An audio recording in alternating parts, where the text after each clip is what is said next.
आज हमारे साथ हैं consultant gynaecologist doctor Fariha Anjum. वो हमें बताएंगी कि फोलिक एसिड का इस्तेमाल ख़वातीन के लिए क्यों ज़रूरी है। जी doctor Fariha. Thank you doctor Aqsa. Folic acid सबसे पहले हमें ये जानना ज़रूरी है कि फॉलिक एसिड है क्या। फॉलिक एसिड एक वाइटामिन्स की एक ऐसी किस्म है जो कि फ़ीमेल की बॉडी के लिए इस कदर ज़रूरी है कि समझ लें कि पैदा होने से लेके फ़ीमेल के मतलब पुबर्टी से गुज़र के सारी रिप्रोडक्टिव लाइफ से गुज़र के ओल्ड एज तक की हर पहलू के लिए ज़रूरी है। ठीक है, ना सिर्फ फीमेल के लिए, मेल्स के अंदर भी बहुत किरदार है, बहुत सारी, क्योंकि फॉलिक एसिड एक ऐसा विटामिन है जो डीएनए लेवल पे असर करता है। डीएनए को हम सब लोग समझते हैं कि क्या चीज़ है। हमारी बॉडी के अंदर जितने भी फंक्शंस हो रहे हैं सेल लेवल के ऊपर, जो भी चीज़ें बॉडी के अंदर मैकेनिज्म होने होते हैं वो सेल के ऊपर हो रहे होते हैं। हमारा जिस्म छोटे छोटे सेल से बना हुआ है, हर सेल के अंदर एक एक मैकेनिज्म चल रहा है जिसमें डीएनए वर्क कर रहा है। तो फॉलिक एसिड बेसिकली, जो फॉलिक एसिड के असरात हैं वो डीएनए के चेंजेस से स्टार्ट होते हैं। मींस के जब फॉलिक एसिड इसकी कमी शुरू होती है तो डीएनए की तब्दीलियां ऐसी आती हैं कि बॉडी के सेल्स की तब्दीलियां हर बॉडी के पार्ट्स को इफ़ेक्ट करती जाती हैं। ठीक है, तो आम ज़ुबान में अगर हम समझें तो यानी कि अलामतें इसकी क्या आएंगी आम लोगों के लिए, वो इस तरह की अलामतें आएंगी कि अगर छोटे बच्चे हैं तो उनके छोटे बच्चों से अगर हम स्टार्ट करें तो उनकी ग्रोथ की कमी होनी शुरू हो जाएगी, या फिर उनकी भूख कम लगना शुरू हो जाएगी। भूख के साथ साथ यानी कि बॉडी के सेल्स सारे इफ़ेक्ट करना छोड़ जाएंगे, वीक होते चले जाएंगे, और यादाश्त में कमी, और उनकी सारी मतलब कोई भी उनके जो पैरामीटर डेवलपमेंटल माइलस्टोन वो अचीव नहीं होंगे। आप कहना ये चाह रही हैं कि हर एक जिंदगी का वो काम जो छोटे बच्चे भी करते हैं, बड़े भी करते हैं, तो उनकी जो सरगर्मी की रेशो है वो कम हो सकती है, उनकी लाइफस्टाइल, उनका एनर्जी लेवल कम हो जाता है फॉलिक एसिड की डेफिशिएंसी की वजह से, चाहे वो बच्चे हों या बच्चियां हों, खवातीन हो, मर्द हो, हर एज ग्रुप के।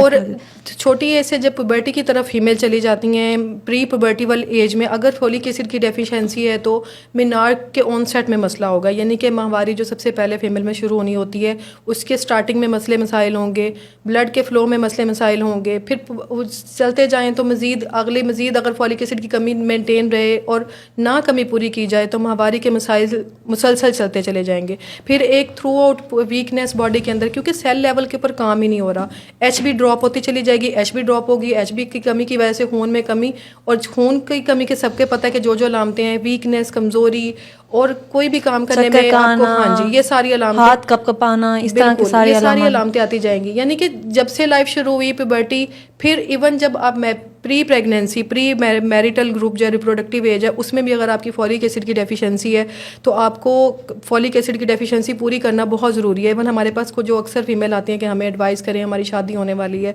या शादी हो गई है तो प्रेगनेंसी करना चाह रहे हैं, तो उनमें फॉलिक एसिड के लेवल चेक किए बगैर भी अगर हम एडवाइस करें तो फॉलिक एसिड के बहुत अच्छे रिजल्ट सामने आते हैं, क्योंकि टेक्निकली फॉलिक एसिड की डेफिशिएंसी बॉडी में चल रही होती है, क्योंकि फीमेल में माहवारी के साथ साथ खून का बहाव ज़्यादा होने की वजह से ख़त्म हो जाता है जिस्म के अंदर से, फॉलिक एसिड भी कम होता चला जाता है। तो फॉलिक एसिड का रोल समझ लें कि हर बॉडी के सेल से लेके हर चीज़, हर खुलिये के लिए ज़रूरी है, तो इसकी रिप्लेसमेंट भी हर एज ग्रुप में ज़रूरी है। ठीक है, तो इसको हम सप्लीमेंट की शक्ल में भी दे सकते हैं, डाइट में भी रिप्लेस कर सकते हैं, और सब कुछ में। एक और जो आप को ये मैं बताने लगी थी कि इवन बांझपन की भी वजह बन सकती है कुछ लोगों में, अगर बाकी रीज़न रूल आउट हो जाए कि कोई उसका। अच्छा, आप हमें ये बताएं कि फॉलिक एसिड की कमी बांझपन की कैसे वजह बन सकती है। देखिए, बांझपन की ऐसे वजह बन सकती है कि जो मैंने वही वाली बात बताई है कि सेल लेवल पे जाके असर करती है। तो हो सकता है कि एक फीमेल की बॉडी में भी, मेल की बॉडी में भी डिफरेंट सेल लेवल पे असरात होने हैं, तो हो सकता है कि उसने फॉलिक एसिड की डेफिशिएंसी ने कौन से सेल को हिट कर दिया है। ठीक है, कौन से सेल की डेफिशिएंसी हो गई है, ये तो बहुत बड़ा वर्कअप होता है। ठीक है, इनफर्टिलिटी का एक छोटा सा वर्कअप तो नहीं है। तो एक सिंपल सा विटामिन है जिसको अगर हम रिप्लेस कर देंगे और उसकी कमी पूरी होने से अगर किसी को हमल हो रहा है, इसका मतलब फॉलिक एसिड ही उसकी डेफिशिएंसी का कॉज था। तो बांझपन होने से बचने से पहले आप फॉलिक एसिड की रिप्लेसमेंट करें। इवन प्रेगनेंसी होने के बाद ये मिसकैरेज की भी वजह बनता है, क्योंकि जो मैंने आपको बात बताई है कि पैदा होने से लेके इवन जब प्रेगनेंसी हो गई है पेशेंट को तो फर्स्ट 3 मंथ में भी बहुत ज़रूरी है, क्योंकि उस दौरान बेबी के बॉडी के सेल्स और जीन्स का मैकेनिज्म सारा डेवलप हो रहा होता है। अगर उस टाइम फॉलिक एसिड की डेफिशिएंसी हो जाए तो बच्चे की साख्त में तब्दीलियाँ आ जाती हैं, वो ऐसी तब्दीलियाँ होती हैं कि बच्चा इवन एबॉर्शन की तरफ लेके जाना पड़ता है। तो फॉलिक एसिड इस तरह से ज़रूरी है। Neural tube defect, neural tube बहुत बड़े मतलब आम लोगों के लिए न्यूरल ट्यूब डिफेक्ट तो उनको नहीं समझ आएंगे, यानी कि उस बच्चे की साख्त के अंदर तब्दीलियां आ जाती हैं कि बच्चे ब्रेन इतना ग्रो नहीं करता, ब्रेन नहीं बनता है, बैकबोन के मसले, हड्डी के मसाइल शुरू हो जाते हैं, यानी कि बच्चे की साख्त ही इतनी ख़राब हो जाती है या ब्रेन की डेवलपमेंट ही नहीं होती कि बच्चे को मिसकैरेज की तरफ या तो खुद लेके जाना होता है। अगर बच्चे की साख्त सही बन जाए तो अंदर मल्टीप्लिकेशन ऐसी होती है या फिर यूट्रस के अंदर तब्दीली ऐसी आ जाती है कि बच्चा मिसकैरेज की तरफ खुद चला जाता है। ठीक है, मतलब इस कदर ये ज़रूरी विटामिन है कि पैदा होने से लेके आपको सारी लाइफ फॉलिक एसिड की ज़रूरत है जी। ठीक है।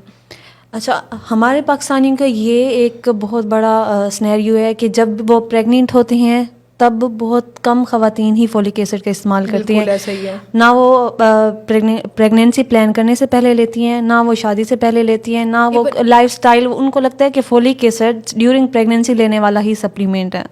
और इवन फर्स्ट 3 मंथ में फॉलिक एसिड का लेना बहुत ज़रूरी है, क्योंकि उस टाइम बेबी की सारी जीन्स और ऑर्गन्स बन चुके होते हैं। उसके बाद बेबी ने ग्रो करना होता है। तो कई लोग तो ऐसे होते हैं जो पहले भी हमने एक बार डिस्कस किया था कि पहले 3-4 मंथ में तो चेकअप ही नहीं कराएंगे, एंटीनेटल ही नहीं लेंगे, या उनको पता ही नहीं होगा उनको प्रेगनेंसी है। अव्वल तो ये है कि आपके फॉलिक एसिड के लेवल पहले भी मेंटेन हो ताकि आपकी प्रेगनेंसी ही अच्छी अचीव हो, मिसकैरेज की तरफ बात ना जाए, सही तरह से इनफर्टिलिटी की तरफ बात ना जाए, प्रेगनेंसी कंसीव हो और जो बच्चा बने वो भी ठीक बने, उसकी साख्त में मसला ना आए।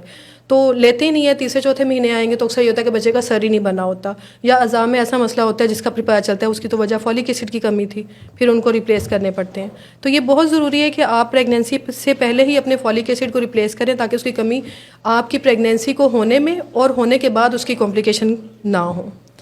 अच्छा डॉक्टर फरिया, आप हमें ये बताएं ऐसे कौन से फूड ग्रुप्स हैं जो फोलिक एसिड का बहुत अच्छा सोर्स है? बल्कि ये तो मैं आपसे अगला क्वेश्चन करने लगी थी डॉक्टर साहब कि ये न्यूट्रिशन की रिप्लेसमेंट में आपने बताना है, क्योंकि मल्टीपल ब्रांड्स भी हमारे पास हैं जिन पे हमने फॉलिक एसिड और मतलब सप्लीमेंट की शक्ल में भी आप टैबलेट की फॉर्म में भी ले सकते हैं। लेकिन प्रेगनेंसी में थोड़ा बहुत ये ऐसा इशू हो जाता है कि पेशेंट को नोजिया और वॉमिटिंग चाह रहा होता है तो सप्लीमेंट नहीं ले पाते हैं पेशेंट, और उनके मिथ भी होता है कि शायद ये कॉन्स्टिपेशन कर रहा है या डायरिया कर रहा है, स्टमक को डिस्टर्ब कर रहा है, टेक्निकली हार्मोन्स की वजह से होता है। तो हमें डाइट में ऐसे क्या चीज़ें लेनी चाहिए कि अगर टैबलेट्स की फॉर्म में नहीं ले सकते तो पिछली कमी को कैसे पूरा करें? डाइट में हमारे बहुत सारे ऐसे फूड ग्रुप्स हैं जो फोलिक एसिड का बहुत अच्छा सोर्स हैं, जैसे कि ग्रीन लीफी वेजिटेबल्स हैं, साग है, पालक है, उसके अलावा ब्रोकली है, गोभी है, ये बहुत अच्छा सोर्स है फोलिक एसिड का। तो ये तो रूटीन में हम यूज़ कर सकते हैं, रूटीन में यूज़ करना चाहिए। प्रेग्नेंट फीमेल भी ले सकते हैं, हफ्ते में 3 से 4 ख़ुसूसन जो फीमेल प्रेगनेंसी का ड्यूरेशन में है उनको हफ्ते में 3 से 4 बार साग का इस्तेमाल करना चाहिए। उनको रेड मीट का इस्तेमाल ज़्यादा करना चाहिए। रेड मीट में उनके कौन से सोर्सेज आएंगे? चिकन है, वो यूज़ कर सकते हैं, मटन है, वो यूज़ कर सकते हैं, बीफ अगर वो सूट करता है तो वो भी ले सकते हैं। इसके अलावा चने जो है, काले चने हैं, सफ़ेद चने हैं, लाल लोबिया है, डेली बेसिस पे अपनी डाइट में कोई भी चीज़ ऐसी नहीं है जो प्रेगनेंसी में कॉन्ट्राइंडिकेटेड हो, जो प्रेगनेंसी में हम ना ले सकते हैं। तो काले चने हैं या लाल लोबिया को कैसे इस्तेमाल करें? जो ख़वातीन प्रेग्नेंट हैं वो लाल लोबिया वो बॉईल करके फ्रिज में रखें। जब भी खाना खाने लगते हैं तो अपने खाने में प्रोटीन सलाद बना के ऐड करें। बिल्कुल।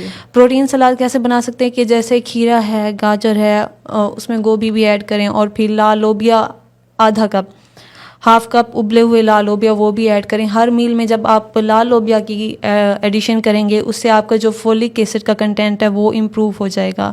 उससे आपकी जो मसल मास, बेबी का जो मसल मास बन रहा है वो हेल्दी ग्रोथ की तरफ जाएगा, उसकी ब्रेन की डेवलपमेंट अच्छी हो जाएगी। इसके अलावा एग्स में 10 to 20% जो है उसमें फोलिक एसिड का कंटेंट ज़्यादा है।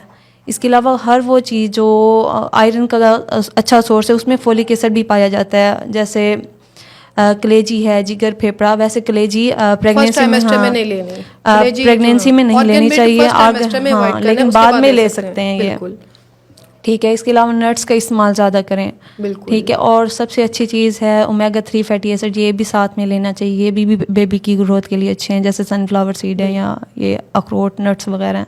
बहुत ज़बरदस्त, आपने बड़ी अच्छी चीज़ें बताई हैं, क्योंकि ये रूटीन में सब प्रेग्नेंट फीमेल भी, नॉन प्रेग्नेंट, रिप्रोडक्टिव एज, छोटी लड़कियां, सब कुछ ये रिप्लेसमेंट के लिए ले सकते हैं। जब ख़वातीन अपनी डाइट में इन करेंगी तो उनकी लाइफ स्टाइल चेंज होगा, उनकी जो हेल्थ है वो इम्प्रूव होगी। ना सिर्फ प्रेग्नेंट ख़वातीन की, बच्चियों की हेल्थ इम्प्रूव होगी। जो ख़वातीन सफ़र कर रही हैं मेंस्ट्रुअल साइकिल के प्रॉब्लम्स, वो उनकी जो मेंस्ट्रुअल साइकिल के प्रॉब्लम है वो भी इम्प्रूव हो जाएंगे।